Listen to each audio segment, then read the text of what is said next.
یہ ان سے پوچھو جو ہم سے قریب ہیں لوگوں، خوشی کے دن کبھی ہم سے وفا نہیں کرتے.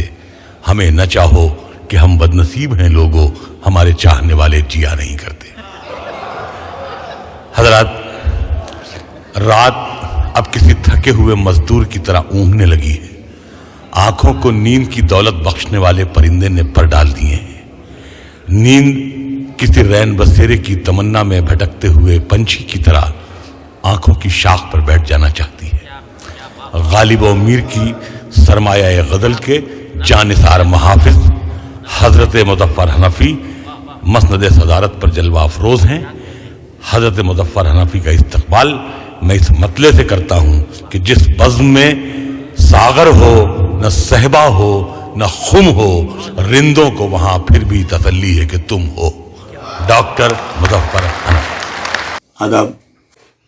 ڈاکٹر صاحب سے میری ملاقات نہیں تھی ان دنوں. میں اردو کا طالب علم تھا، وہ تو آج بھی ہوں. تو ڈاکٹر صاحب کی جو پہلی کتاب تھی پانی کی زبان، وہ مجھے کہیں دستیاب ہوئی کسی کے یہاں سے، میں نے پڑھی. تو اس وقت میں ڈاکٹر صاحب کا جو لہجہ تھا، ڈاکٹر صاحب کے جو شعر کہنے کا سلیقہ تھا، وہ مجھے دوسروں سے بہت مختلف لگا. میں ان کو جانتا نہیں تھا. مثلا اس میں ایک غزل تھی ڈاکٹر صاحب کی اس زمانے میں، یعنی یہ وہ زمانہ تھا جب وہ ندا بھائی اس طرح کے محمل شعر بھی کہہ لیتے تھے کہ سورج کو چونچ میں لیے مرغا کھڑا رہا، کھڑکی کے پردے کھینچ دیے رات ہو گئی. اس میں ایک غزل تھی ڈاکٹر صاحب کی، اس کا ایک شعر تھا کہ ایسا لگا سمٹ سی گئی ساری کائنات، اس نے کمر کے گرد جو ساری کو بل دیا. ایسا لگا سمٹ سی گئی ساری کائنات، اس نے کمر کے گرد جو ساری کو بل دیا. اور کانٹے بھی خوب ہیں کہ سخاوت کے جوش میں سارا لہو گلاب کے چہرے پہ مل دیا. یہ ڈاکٹر صاحب کا لہجہ بالکل الگ سے تھا، مجھے اچھا لگا. اچھا، میں پڑھنے کا مجھے بہت شوق تھا. شاعری وائی تو میں آج بھی نہیں کرتا ہوں، پڑھنے کا بڑا شوق تھا، آج بھی ہے. تو جب میں نے یہ سوچا تھا کہ جب بھی میں دلی جاؤں گا تو میں ان سے ملوں گا. جب میں پہلی بار میں دہلی گیا تو میں نے پتہ کیا کہ ڈاکٹر صاحب کہاں رہتے ہیں. تو معلوم ہوا بٹلہ ہاؤس میں. تو دنوں بٹلہ ہاؤس بہت چھوٹا سا تھا، اب تو بہت مہنگی زمین ہو گئی ہے. اور وہ دلی میں ایک صاحب، ایک بزرگ ہیں، انہوں نے بتایا کہ صاحب دلی میں یا تو زمینوں کی قیمت بڑھی یا کمینوں کی قیمت بڑھی. تو بات یہی ہے، ان دنوں بٹلہ ہاؤس میں بہت سستی زمینیں. تو وہیں پرویز وغیرہ بہت چھوٹے تھے. تو میں گیا تو ڈاکٹر صاحب نے بہت محبت سے، بہت احترام سے مجھے ویلکم کیا. اور اس کے بعد سے میں جب بھی جاتا تھا میں ڈاکٹر صاحب کے پاس ضرور جاتا تھا. پھر ایک وقت یہ بھی آ گیا کہ ڈاکٹر صاحب کو جب ہم شعر سناتے کہ ڈاکٹر صاحب یہ آپ کا شعر ہے، تو کہتے تھے نہیں آپ مذاق کر رہے ہیں. میں نے کہا نہیں ڈاکٹر صاحب یہ آپ کی غزل ہے. کہتے تھے نہیں یار تم مجھے پریشان کر رہے ہو. تو ڈاکٹر صاحب خود کہتے تھے، اللہ غریب رحمت کرے، کہ جتنے شعر منور کو معلوم ہیں یاد ہیں میرے، اتنے شعر مجھے خود نہیں یاد ہیں. تو یہ تھا. جب ڈاکٹر صاحب کلکتہ آنے کا ہوا، ڈاکٹر صاحب ہچکچا رہے تھے کہ کلکتہ آئیں، کیسا شہر ہے. ان دنوں کلکتہ بڑا سیاسی طور پہ بڑی اتھل پتھل بھی تھی. تو ڈاکٹر صاحب کہتے تھے آئیں نہ آئیں. میں نے کہا ڈاکٹر صاحب آئیے، بہت اچھا لگے گا. اس سے پہلے ڈاکٹر صاحب اکثر مشاعروں میں تو آتے رہتے تھے. ایک پروگرام میں آئے تھے، اس میں کمار پاشی تھے، مخمور بھائی تھے، گوپال متل تھے، اور کئی لوگ تھے. سب لوگ. قیصر قلندر ایک صاحب ہوا کرتے تھے، وہ ریڈیو پر اسٹیشن ڈائریکٹر تھے، انہوں نے مشاعرہ کرایا تھا. اس میں سب جو بھی اس زمانے کے جو بڑے، جو خاص طور سے جدید شعراء تھے، سب اس میں آئے تھے. تو ان کی میزبانی کے ڈاکٹر صاحب کی شرف حاصل ہوا. ڈاکٹر صاحب نے سب سے بہت محبت سے مجھے ملوایا کہ یہ منور ہیں، میرے چھوٹے بھائی کی طرح ہیں. ان لوگ مجھے اتنا جانتے بھی نہیں تھے ان دنوں. تو انہوں نے کہا بہت اچھے شعر، بہت نئے شعر کہتے ہیں. مجھ سے ایسے شعر سنواتے بھی. اس طرح ہمیشہ وہ میرا خیال کرتے تھے. تو اگر جب آنے کا یہ ہوا کہ جس پوسٹ پر، جس عہدے پر ڈاکٹر صاحب گئے تھے، یہ بڑی بات ہے، کیونکہ اس عہدے کے لیے جیوتی باسو نے فیض احمد فیض سے ہاں کروائی تھی. فیض صاحب جب آئے تھے افرو ایشین کے مشاعرے میں، تو اتفاق سے اس مشاعرے کی نظامت بھی میں نے کی تھی، اور دنیا کی 16 زبانوں کے شاعر تھے، تو اپنے کو ایک ہی زبان سمجھ میں نہیں آیا آج تک اردو، اور 16 زبان کے شاعروں کو اناؤنس کرنا تھا، بڑا مشکل کام تھا۔ تو بہرحال تو فیض صاحب سے میری وہیں ملاقات ہوئی تھی، ایک میرا مضمون بھی ہے فیض صاحب پر بڑا دلچسپ تھا۔ تو پھر فیض صاحب انہی دنوں جب یہاں گئے تو کچھ بیمار بھی ہو گئے، پھر انہوں نے معذرت کر لی جیوتی باسو سے، انہوں نے کہا نہیں، ہم اپنی عدالت اور دوسری مصروفیتوں کی بنا پر ہم آنے سے معذور ہیں، وہ نہیں آئے۔ پھر یہ ہوا کہ دوسرے کسی آدمی کو کس شخصیت کو اس اقبال چیئر جو قائم کی گئی تھی تو اس پر کس کو بلایا جائے، تو یہ ہوا قرۂ فعال جو تھا وہ ڈاکٹر صاحب کے نام نکلا کہ ڈاکٹر صاحب کو بلایا جائے۔ ڈاکٹر صاحب تو اصل میں زیادہ قلندری ان میں زیادہ تھی، یا ضد کہہ لیجئے، تو وہ راضی نہیں ہو رہے تھے، پھر انہوں نے مجھے خط لکھا، تو میں نے کہا نہیں ڈاکٹر صاحب آئیے۔ ان دنوں فون بہت کم ہو پاتے تھے، تو بہرحال یہ کہ بہت ضد کرنے کے بعد ڈاکٹر صاحب آئے، تو وہ میرے لیے بہت اچھا ہوا کہ ڈاکٹر صاحب کی صحبت میں مجھے رہنا نصیب ہوا، اور بڑا مزہ آتا تھا، اور بڑے قصے ڈاکٹر صاحب کے ہمارے ہیں۔ ڈاکٹر صاحب پر جو ہمارا مضمون ہے اس میں نے کہیں لکھا ہے کہ ڈاکٹر صاحب بھابھی کا بہت احترام کرتے ہیں، بھابھی سے بہت ڈرتے ہیں، یعنی پرویز کی اماں سے۔ تو ہم نے لکھا ہے اس میں کہ اگر تاش کے پتوں میں بھی بیگم آ جاتی ہے تو یہ احتراماً کھڑے ہو جاتے ہیں، وہ اتنا بیگم سے ڈرتے ہیں۔ تو ڈاکٹر صاحب کہیں گے یہ تم نے زیادہ کر دیا، ہم نے کہا نہیں ڈاکٹر صاحب بہت صحیح، آپ بہت ڈرتے ہیں۔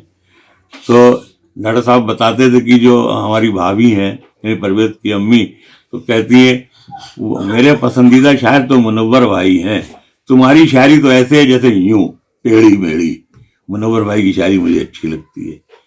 تو بہرحال یہ کہ جب ابتدا میں آیا تو زمانے میں ان کو فلیٹ یا بنگلو الاٹ نہیں ہوا تھا، تو ڈاکٹر صاحب سے ہم نے کہا ڈاکٹر صاحب فقیروں میں بیٹھیے، یہ مزہ آئے گا، اور ہم نے کہا آپ ہی کا شعر ہے کہ ہم فقیروں کی صحبت میں بیٹھا کرو اور توقیر سعادت بڑھ جائے گی، ہم فقیروں کی صحبت میں بیٹھا کرو اور توقیر سعادت بڑھ جائے گی۔ تو ہم نے کہا آئیے ہم فقیروں کے یہاں رہیے۔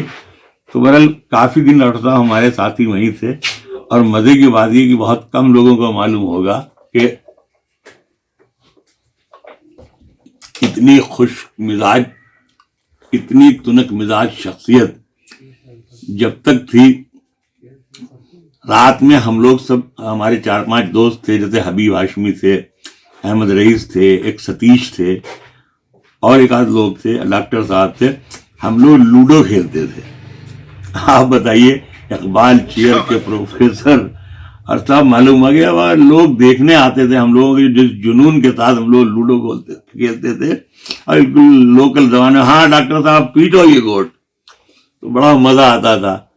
تو مطلب یہ کہ لوگ حیرت کرتے تھے کہ یار ڈاکٹر صاحب تو ہم نے نہیں، ڈاکٹر صاحب کے اندر بھی ایک بچہ موجود ہے اور بہت دلچسپ ہے، لیکن ڈاکٹر صاحب جلدی تو کھلتے نہیں ہیں۔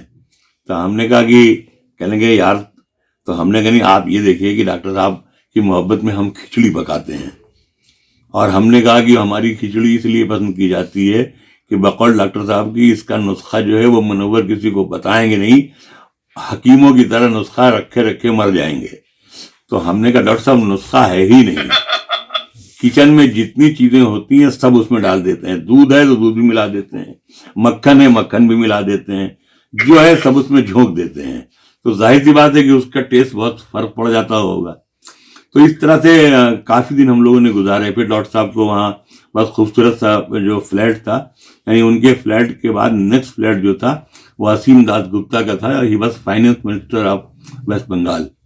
اور چونکہ بنگال میں یہ ہے کہ جو ایجوکیٹڈ لوگ ہیں، کوالیفائڈ لوگ ہیں، لرنڈ لوگ ہیں، ان کا بہت سمان ہے، یہ نہیں کہ وہاں نیتا گیری اور اس کی کوئی گنجائش نہیں ہے۔ آج بھی وہاں جو ہماری جو چیف منسٹر ہیں ممتا بنرجی، ان کے آگے ایک پولیس وین چلتی ہے راستہ کلیئر کرتی ہوئی، اور پیچھے وہ چلتی ہیں۔ یہ 41 گاڑیاں لے کر کے چیف منسٹر چلے، یہ ہمارے یہاں یو پی میں دکھائی دیتا ہے۔ تو میرا ڈاکٹر صاحب کو جو وہ بنگالی پروفیسر تھے سب بہت ان کا سمان کرتے تھے یونیورسٹی میں۔ یہ جو شاستری جی تھے، نام پورا میں بھول رہا ہوں، جو بعد میں گورنر ہو کر کے یہاں آئے تھے، تو یو پی میں کے گورنر تھے، تو وہ ان کے ساتھ وہ سنسکرت کے پروفیسر تھے، ڈاکٹر صاحب اردو کے پروفیسر تھے. انہی دنوں بابری مسجد شہید ہوئی تھی. تو خیر وہ کسی پروگرام میں ڈاکٹر صاحب اور شاستری جی دونوں موجود تھے. تو جب پروگرام ختم ہوا تو شاستری جی نے ہاتھ ملایا. ہاتھ انہوں نے تو بڑی سختی سے ملایا ہوگا ڈاکٹر صاحب سے. تو ڈاکٹر صاحب نے کہا بھائی یہ میرا ہاتھ ہے، بابری مسجد نہیں ہے جو ٹوٹ جائے. صاحب یہ ٹوٹ جائے گا ہاتھ یہ. تو انہوں نے ڈاکٹر صاحب نے کہا ان سے شاستری سے، تو ڈاکٹر صاحب کی یہ خوبی تھی کہ وہ کسی سے، وہاں کے چیف منسٹر سب احترام کرتے تھے. کوئی مسئلہ ہوتا تو ان کو بلا کے پوچھا جاتا تھا. اچھا سب سے بڑی بات یہ ہوئی کہ بنگال میں جو ہمارے اردو بولنے والے ہیں تو ان کا اپنا، ایک تو وہ وہاں کا بہت پرانا جھگڑا رہا ہے کہ وہ جب مرزا غالب وہاں گئے تھے اور مرزا غالب نے کسی لفظ پر اعتراض کیا تو جو کلکتے کے اس وقت کے استادان فن تھے انہوں نے اس اعتماد کو پسند نہیں کیا اور انہوں نے کہا کہ مرزا قتیل نے تو اس لفظ کو ایسے ہی استعمال کیا ہے. تو مرزا غالب نے ناراض ہوتے ہوئے کہا کہ مرزا قتیل تو کھتری بچہ تھا، وہ کیا جاننے کہ فارسی کس چیز کا نام ہے. تو وہ جو کلکتے کے اہل علم تھے بہت ناراض ہوئے کہ صاحب مرزا قتیل کو ایسا بول دیا. تو غالب جس پتے پہ ٹھہرے ہوئے تھے وہاں ان کے نام پر سب خطوط لوگوں نے روانہ کیے، وہاں کے شاعروں ادیبوں نے، اور اس میں ان کی ماں سے رشتہ جوڑنے کی کوشش کی. ماں کی تو گالیاں تھیں. تو غالب نے جب میر مہندی مجروح کو اپنے شاگرد کو ایک خط لکھا تو اس میں لکھا کہ کلکتے والوں کو شعر کہنے کی تمیز بالکل نہیں ہے، اس لیے کہ یہ گالی تک تو اچھی دے نہیں سکتے ہیں. مجھ 69 سالہ بڈھے ٹھٹھوں کی ماں سے اپنا رشتہ جوڑ رہے ہیں. بتائیے اس میں کیا رکھا ہوگا؟ بھئی میری پوتی سے رشتہ جوڑتے، میری نواسی سے رشتہ جوڑتے. تو یہ اتنے بدذوق ہیں کہ انہیں گالی بکنے کی تمیز نہیں ہے، یہ شعر کیا اچھا کہیں گے. تو یہ ایک وہاں کا تھا بہرحال. تو لیکن یہ کہ ڈاکٹر صاحب تو سخت تھے، وہ اس بات کو مروت کرتے ہی نہیں تو وہ بول دیتے تھے. تو وہاں لوگ بہت، جیسے کہ کلکتے میں پروفیسر اعجاز افضل صاحب بھی ہوا کرتے تھے جن سے ابتدا میں نے شاعری کرنا سیکھی، اور جو بہت مطلب ڈاکٹر صاحب جن لوگوں کی عزت کرتے تھے شہر میں، اس میں سب سے پہلا اور آخری کہہ لیجیے مظفر حنفی صاحب. احمد ان کا اعجاز افضل صاحب کی بہت عزت کرتے تھے. تو لیکن جیسے افضل صاحب جو تھے وہ اس معاملے میں وہ ڈرتے تھے کوئی بھی بیان دیتے وقت کہ ایسا نہ ہو، جھگڑا ہو، یہ ہو. لیکن ڈاکٹر صاحب جو ہیں وہ بول دیتے تھے بالکل اسی طرح جیسے غالب نے کہہ دیا تھا کہ وہ کھتری بچہ کیا جانے فارسی. تو یہ ہوا کہ ڈاکٹر صاحب کے وہاں رہنے سے کم یہ ہے کہ مقابلہ شروع ہوا اور لوگوں نے اپنی گرامر سدھاری. ورنہ یہ ہے کہ بہت سے ایسے لفظ جو تھے، جو معاف کیجیے گا، جو بہاری لفظ ہے، جیسے ٹہنا وہنا کر کے بہت سے لفظ جو تھے. جیسے بہار میں ایک لفظ بولا جاتا ہے، آپ لوگوں کو نہیں معلوم ہوگا، کہ ہم لوگوں کے یہاں جو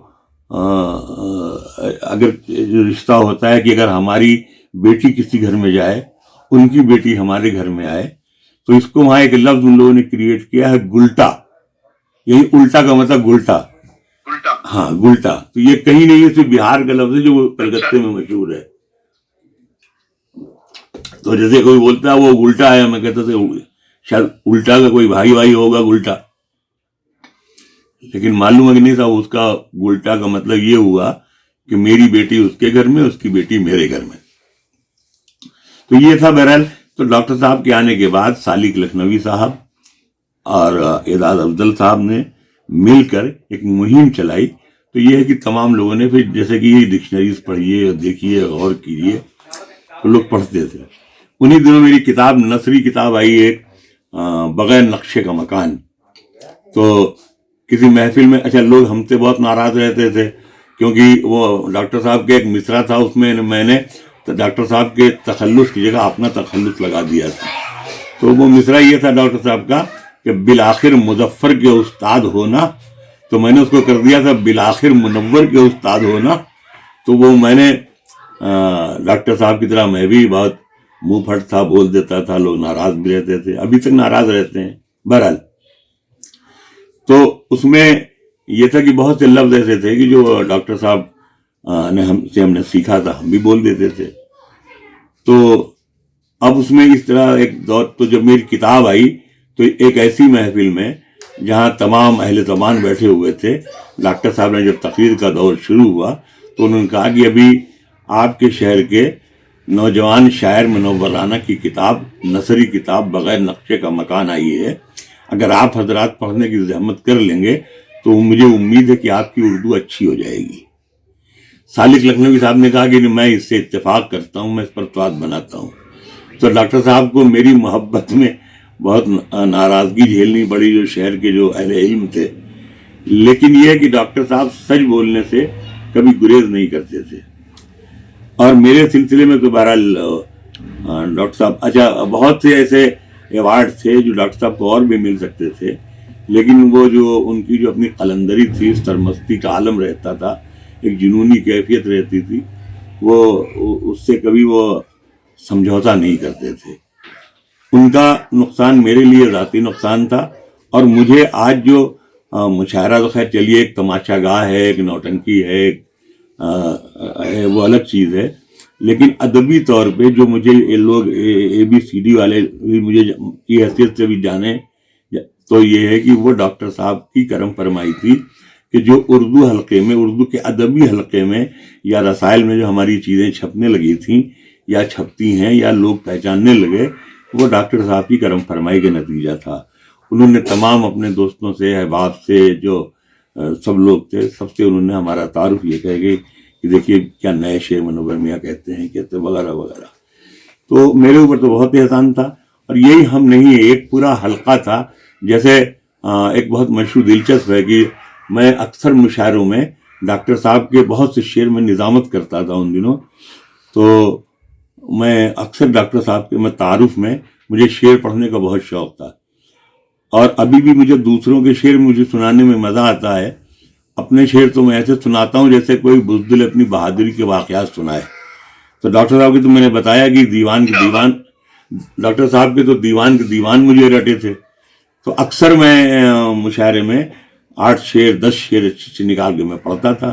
اچھا، بقول ڈاکٹر صاحب اللہ غریق رحمت ہے کہتے تھے منور پارکھ بہت اچھا ہے، اگر وہ کہہ دے کہ یہ شعر اچھا نہیں ہے تو اچھا نہیں ہوگا. یہ بہت پارکھ ہے، نہ وہ پروفیسر ہے، نہ ڈاکٹر ہے، نہ ناقد ہے، کچھ نہیں ہے، لیکن منور شعر کا پارکھ بہت اچھا ہے. تو ایک مشاعرے میں کہیں رائے بریلی کا مشاعرہ تھا شاید، تو میں نے ڈاکٹر صاحب کے کئی شعر میں نے پڑھے مختلف لوگوں کے تعارف میں. ان دنوں ہم اور راحت بالکل نئے نئے تھے، ہم لوگ تب جوان تھے. یہ بات ہوگی قریب 1980 یا 79 کی. تو مجھ سے راحت جب لکھنؤ میں ہم لوگوں کی پھر ملاقات ہوئی تو راحت کہنے لگے یار وہ شعر کس کا ہے؟ کہتی ہے ڈائری کہ ابھی کل ملے تھے ہم، احساس مجھ کو یہ کہ ہزاروں جنم ہوئے. تو ہم نے کہا اچھا، اور کہنے لگے وہ شعر کس کا تھا؟ یلغار کی تو ہاتھ سے شمشیر گر پڑی، مانگی دعا تو کانپ کے تقدیر گر پڑی، اتنی بلندیوں پہ کھلا تھا در قبول، لرزیدہ التجاؤں کی تاثیر گر پڑی، کمرے میں تلخ یاد کی کرچیں بکھر گئیں، کل میرے پاؤں پر تیری تصویر گر پڑی. تو ہم نے کہا اچھا کیوں؟ نہیں میں جب پڑھنا چاہتا ہوں. تو میں نے کہا یہ مظفر حنفی صاحب کے شعر ہیں. تو انہوں نے والی بھائی کی دکان سے کتابیں، والی بھائی سے راحت نے کہا، ہاں والی آسی صاحب تھے، بعد میں وہ میرے استاد بھی تھے، انہیں کو میں کلام بھی دکھاتا تھا. تو میرے استاد کہتے بھی تھے، کبھی کوئی بات ہوتی تھی تو کہتے تھے کہ یہ جو ہے یہ سالہ جو ہے اعزاز افضل و مظفر حنفی سے سیکھ کر کے آیا ہے، یہ بڑا چالو ہے. ہاں تو اس کو بہت فرق ہے. ہاں بہت فرق ہے اس کو. ہاں بہت چالو ہے، یہ مظفر حنفی سے سیکھا ہے، مظفر بھائی سے سیکھا ہے اور افضل بھائی سے سیکھا ہے اس نے. تو بہرحال یہ کہ راحت نے والی بھائی سے پوچھا کہ استاد وہ کتاب ہے آپ کے پاس، مظفر حنفی صاحب کی کوئی کتابیں ہیں؟ تو والی بھائی نے مسکراتے ہوئے کہا اللہ خیر کرے، مظفر بھائی کا کلام بھی گیا، یہ راحت مار دے گا. تو ان دنوں راحت پر الزام تھا، وہ انہوں نے بانی کی غزل پہ غزل کہہ دی تھی، مسائل گھر کے رکھے تو ہمارے پاؤں کی مٹی ہمارے سر پہ رکھی تھی. تو یہ غزل بیسیکلی انہوں نے منچندہ بانی نے کہی تھی. تو وہاں سے راحت نے اٹھایا. اور راحت اکثر دوسروں کی زمینوں میں غزل کہتے تھے, یہ ان کا شوق بھی تھا, بیماری بھی تھی, اور جو بھی رہا ہو بہرحال. تو پھر یہ کہ لیکن یہ کہ راحت سے ابتدا میں تو ناراض رہتے تھے ڈاکٹر صاحب, لیکن جب میں نے راحت کی بہت سی باتیں بتائیں, بہت سا جو ان کا راحت کا حسن, کہتے راحت ہمارے اسٹیج پر راحت ہی دوست تھے, اور کوئی دوست بھی نہیں تھا, نہ دوستی کی کوئی لائق ہے بھی, سب پروفیشنل لوگ تھے یا ہیں سب, اللہ ماشاء اللہ. تو جب ہم نے بتایا کہ نہیں ڈاکٹر صاحب, کہنے لگے کہ وہ راحت نے مضمون لکھنے کے لیے کہا, ہم نے کہا ڈاکٹر صاحب لکھ دیجئے, وہ میرا دوست ہے اور آپ کا بھی بہت بڑا عاشق ہے. تو بہرحال یہ ہے کہ ڈاکٹر صاحب جو تھے وہ سمجھوتا نہیں کرتے تھے, اگر کسی سے ناراض ہوں تو اس کا اظہار کر دیتے تھے. میں ایک بار ڈاکٹر صاحب کے ایک دوست ہوا کرتے تھے, وہ کھنڈوا کے ایک شاعر, میں ابھی نام شاید مجھے نہ یاد آ جائے گا مجھے, تو ان کی ایک غزل چھپی تھی, تو اس پر میں نے ایک پیروڈی جیسی کہہ کر کے ڈاکٹر صاحب کو میں نے بتایا, تو ڈاکٹر صاحب کو ان کو بھیج دی. انہوں نے وہ پیروڈی بھیج دی مظفر حنفی صاحب کو کہ یہ آپ نے بھیجا ہوگا. ڈاکٹر صاحب نے مجھ سے پوچھا کہ یہ آپ نے یہ کیوں بھیجا؟ میں نے ڈاکٹر صاحب میرا نہیں ہے. کہہ لیں گے سنیے میاں, میرے ماتحتوں میں تقریباً 70 لڑکوں نے پی ایچ ڈی کی ہے, تو میں صرف لکھنے سے اور قلم سے پہچان لیتا ہوں کہ یہ کس کا ہوگا, تو یہ آپ نے بھیجی ہے. تو آپ کو معلوم ہے, انہوں نے وہ ان صاحب کا فوٹو دکھایا, بڑی داڑھی واڑی رکھے ہوئے تھے, تو میں بڑا شرمندہ ہوا میں. تو یہ تھی ڈاکٹر صاحب کی پرکھ. اور سب سے بڑی بات یہ کہ ڈاکٹر صاحب نے اپنے بچوں کو بہت سلیقے سے پالا, اور بہت تمیزدار اور تہذیب یافتہ اور بہت سلیقے مند, جو ان کے جتنے بھی بچے ہیں بہت محبتی ہیں. میری تو سہیل, ہم نے تو مل کر کے ساتھ میں ایک کاروبار بھی کیا تھا, بروک بانڈ کی چائے والا. پھر سہیل نے ہمیں وہاں بٹلہ ہاؤس میں ایک فلیٹ بھی دلوایا, تو ابھی بھی ہے, وہ میں رہتا کوئی نہیں ہے, ایسے ہی ہے. تو لیکن یہ کہ ہم کسی بہانے ڈاکٹر صاحب کی قربت چاہتے تھے, تو ابھی بٹلہ ہاؤس میں جو ہم نے کہا کہ نہیں ٹھیک ہے ہم لے لیں گے وہاں پر. تو ادھر میری ملاقاتیں ڈاکٹر صاحب سے کم ہوئیں. جب ابھی 4 برس پہلے ایک میں مشاعرے میں گیا, لال قلعے کے مشاعرے میں, اس میں ڈاکٹر صاحب نہیں تھے. تو ان کا نام بھی تھا, 15,000 روپے پیمنٹ بھی تھا, پھر بھی ڈاکٹر صاحب نہیں تھے. تو میں یہ سمجھ گیا کہ نہیں ڈاکٹر صاحب شہر میں تو آتے ہیں, اور خاص طور سے اگر یہ سن لیں کہ منور آیا ہوا ہے تو آتے, ان کو مزہ. ڈاکٹر صاحب جو ہم پڑھتے تھے, تو مجھے پڑھتے ہوئے خوش ہونے والوں میں یا تو ڈاکٹر صاحب تھے یا والی بھائی تھے, بہت خوش ہوتے تھے میری کامیابی پر, بہت خوش ہوتے تھے. یعنی ایک 20ویں صدی میں ڈاکٹر صاحب نے کوئی مضمون لکھا, اس میں میری تعریف لکھ دی. ان دنوں بشیر بھائی جو تھے وہ اپنی حرکتوں کی چرم سیما پر ہوا کرتے تھے, بشیر بدر. تو انہوں نے شاید اپنے کسی مضمون میں ڈاکٹر صاحب کے خلاف کوئی بات لکھ دی. تو ڈاکٹر صاحب نے اپنا ایک مضمون لکھا 20ویں صدی میں, اس کا عنوان تھا بشیر بدرم. بدر کو بدرم بنایا, بشیر بدرم. ڈاکٹر صاحب نے اس میں لکھا تھا کہ میں ایمانداری سے یہ کہہ رہا ہوں کہ میں منور رانا کو بشیر بد سے بہتر شاعر سمجھتا ہوں. خیر یہ بات ہو نہ ہو, لیکن ڈاکٹر صاحب نے ان کو اور زیادہ جو ایک اچھا لگتا ہے لفظ ہندی کا, اتیجت کر دیا. تو بڑی ڈاکٹر صاحب کو تو میرے یہ تھا کہ ڈاکٹر صاحب سے بہت لوگ ناراض رہتے تھے, لیکن ہر شخص یہ مانتا تھا کہ ایک تو شاہد عارفی سے جتنی محبت انہوں نے کی اپنے استاد سے, میں نے تو صاحب نہ پڑھا نہ سنا نہ دیکھا.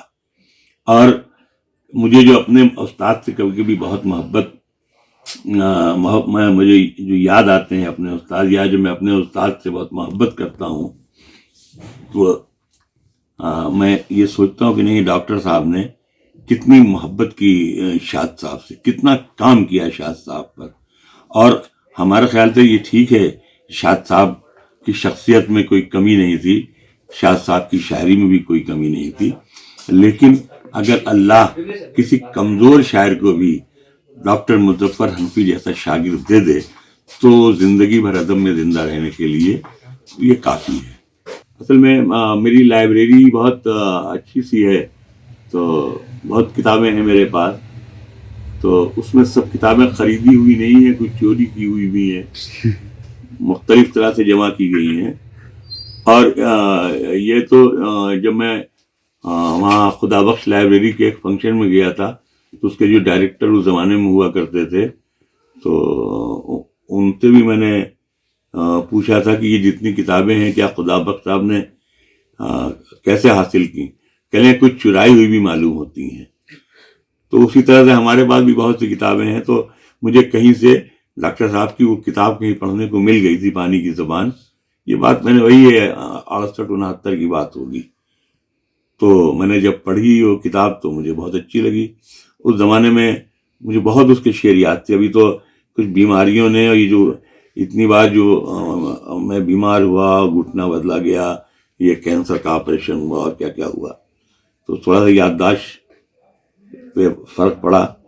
لیکن جیسے میں نے بھی شعر سنایا تھا کہ ایسا لگا سمٹ سی گئی ساری کائنات، اس نے کمر کے گرد جو ساری کو بل دیا، اور کانٹے بھی خوب ہیں کہ سخاوت کے جوش میں سارا لہو گلاب کے چہرے پہ مل دیا. تو یہ بھی اسی پانی کی زبان جو کتاب تھی اسی کے شعر ہیں. تو وہ کتاب یقیناً، دیکھیے اس زمانے میں بہت سے لوگ جو جدید شاعری کے آدھونک شاعری ہے اس کے سلسلے میں مختلف لوگ دعویٰ کرتے ہیں کہ میں نے شروع کی. مظہر امام کا دعویٰ تھا، انہوں نے شروع کی، اور کس نے کہاں. لیکن یہ کہ جدید شاعری کے نام پر اللہ غریق رحمت کرے، بیچارے مر گئے شمس الرحمان فاروقی صاحب، انہوں نے شبخون کے ذریعے ایسی شاعری چھاپی کہ بہت ہنسی آتی تھی. بلکہ میں نے ایک مضمون میں لکھ بھی دیا تھا. ایک ساحل احمد صاحب ہیں، ہمارے ہم عمر ہوں گے یا ہم سے سینئر ہوں گے، اب تو آج کل شاید وہیں رہتے ہیں، دلی میں ہی رہتے ہیں، الہ آباد میں رہتے تھے، پروفیسر ہیں. تو ان کی ایک غزل چھپی تھی شبخون میں، بکری میں کرتی ہے، بکرا زور لگاتا ہے. تو اس طرح کی شاعری مظفر حنفی صاحب نے نہیں کی. انہوں نے جو شاعری کی وہ شبخون کے اسٹینڈرڈ سے کافی اونچی کی تھی. کیونکہ ان دنوں جو ہمارے فاروقی صاحب تھے ان کو مزہ آتا تھا. اب مثلا انہوں نے ظفر اقبال کی غزل چھاپ دی، یوں سجی ہے پھٹی پرانی امید شام کے وقت جس طرح رنڈی. تو اس طرح ڈاکٹر صاحب نے شعر نہیں کیا. شاعر صاحب نے اگر رنڈی کا شعر بھی کہا تو یوں کہا کہ کل محلے میں صفائی کی مہم جاری تھی، کوئی لڑکی تھی کسی اور سڑک پر ہوگی. کل محلے میں صفائی کی مہم جاری تھی، کوئی لڑکی تھی کسی اور سڑک پر ہوگی. لیکن ایسے نہیں کہا کہ یوں سجی ہے پھٹی پرانی امید شام کے وقت جس طرح رنڈی. تو اس طرح کی مغلطات تو ہم دن بھر بکتے رہتے ہیں. تو بقول یہ کہ کسی نے ڈاکٹر صاحب سے پوچھا کہ ڈاکٹر صاحب کہ منور شاعر ہیں کہ یہ کسی سے مال لا کے سناتے ہیں؟ ڈاکٹر صاحب نے کہا نہیں، ہنستے ہوئے ڈاکٹر صاحب نے ہنستے ہوئے کہا کہ وہ تو اتنا بدتمیز ہے کہ گالیاں بھی بہر میں بکتا ہے.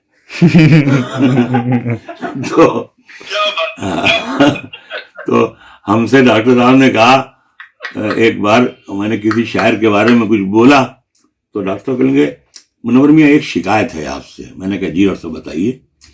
کہنے کہ شہر کے اکثر لوگ یہ کہتے ہیں کہ منور نا گالیاں بہت بکتے ہیں. میں نے کہا کس سالے نے کہا؟ کہ یہی گالی ہے.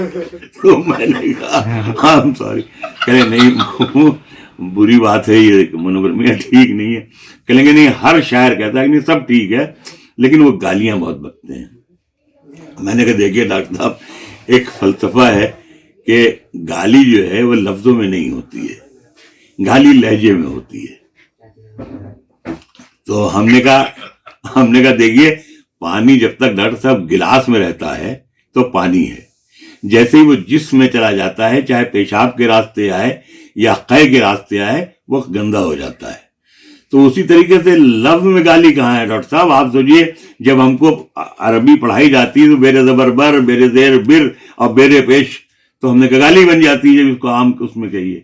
تو ہم نے کہا ہم گالی سمجھ کے دیتے ہی نہیں ہیں. ہم تو محبت میں کہتے ہیں کسی کو تو اس کو لوگ گالی سمجھ لیں.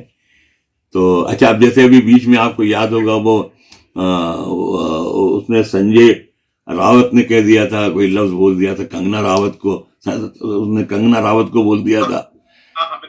تو حالانکہ بات یہ صحیح ہے کہ جو سنجے راوت اتنا اس کو اردو نہیں آتی ہوگی بیچارے کو، لیکن اس کی طرف سے کوئی لڑنے والا نہیں تھا، کیونکہ اصل میں یہ جتنے لوگ ہیں ان کے پاس میں ڈکشنری نہیں ہے نا، یہ جانتے ہیں کہ زبان کا مزہ کیا ہوتا ہے.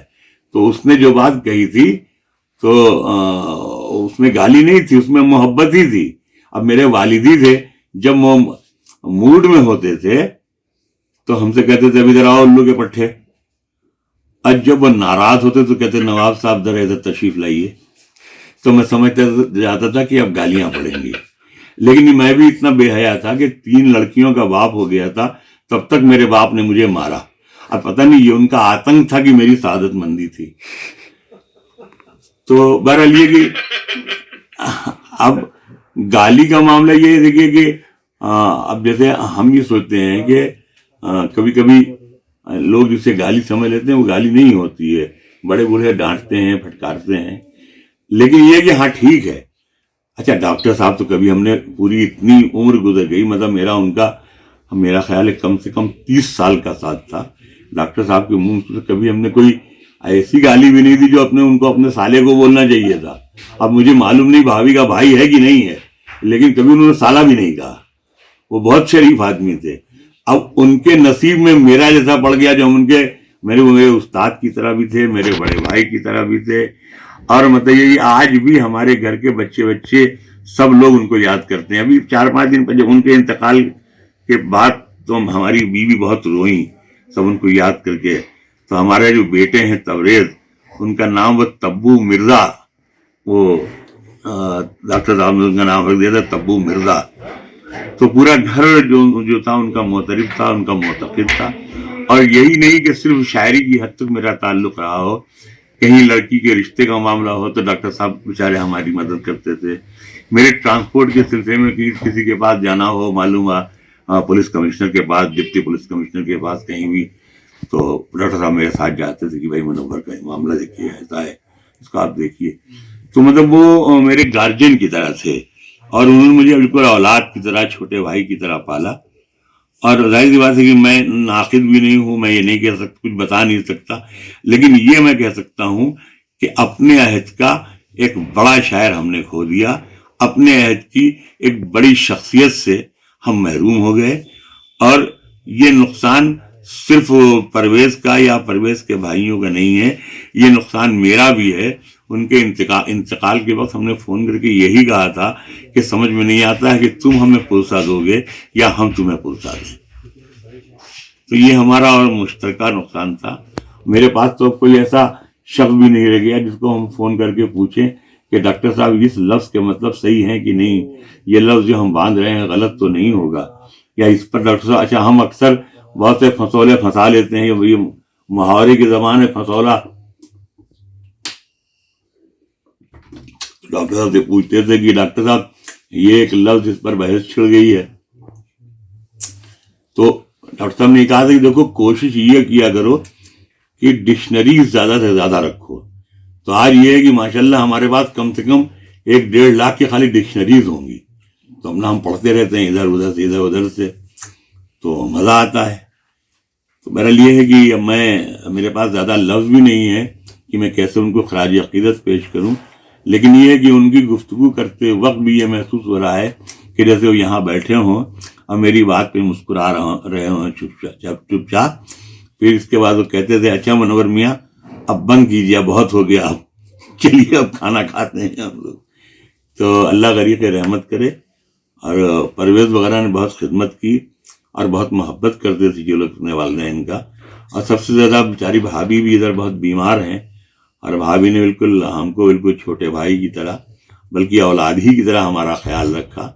تو ڈاکٹر صاحب کہنے لگے کہ وہ ایسا ہے منور، تمہاری بھابھی ضد کر رہی ہیں کہ ایک واشنگ مشین لے لی جائے. تو میں نے کہا ڈاکٹر صاحب اتنے پیسے میں تو ایک دھوبن آ جائے گی، رکھ لیجئے. تو ہم نے کہا وہ زیادہ اچھا رہے گا آپ کے لیے. تو کہنے لگے یہ بات بھابھی کے سامنے مت کہہ دینا ورنہ ہم گھر سے نکال دیے جائیں گے. تو بڑا مزہ آتا تھا. ڈاکٹر صاحب بہت ہماری جملہ سامانیوں سے اور گل افشانی گفتار سے بہت خوش ہوتے تھے. ان کو بہت مزہ آتا تھا. تو یہی ہے. بہرحال میں کیا کہوں, مطلب میرا نقصان زیادہ ہوا اس لیے کہ انہوں نے مجھے پالا نہیں تھا, لیکن یہ کہ میری پرورش کی تھی. انہوں نے مجھے پالا نہیں تھا مگر میری تربیت کی تھی. انہوں نے میرے دکھ میں سکھ میں, میرے والد کو ہمیشہ انور بھائی کہتے تھے, وہ ابو ہمیشہ کہتے تھے ان سے کہ ڈاکٹر صاحب اس کا خیال رکھیے گا, اس بدتمیز کا. ڈاکٹر صاحب کہتے تھے نہیں میں ڈانٹتا رہتا ہوں, میں پھٹکارتا رہتا ہوں. تو میرا تو مطلب ایک تو ہمارے پاس کوئی بڑا بھائی نہیں تھا, تو گھر میں بھی کوئی نہیں, لیکن یہ کہ ڈاکٹر صاحب کے انتقال سے ہم کو ہر طرح کا نقصان ہوا, بہت نقصان ہوا. ہم بد بے حیا زندگی گزارتے ہیں. 9-10 بار گھٹنا کھلا, بیمار ہوئے, سب کچھ ہوا, مرے نہیں, پتہ نہیں کیا ہوگا. لیکن یہ کہ اب کوئی ایسا رہ نہیں گیا جس سے ہم کوئی بات پوچھ سکیں, کوئی ہم کو ڈانٹ سکے. تو یہ ہم کو لگتا ہے کہ نہیں, ہم مطلب اکیلے بالکل ہو گئے, کوئی نہیں رہ گیا. کس سے پوچھیں, کیا کریں.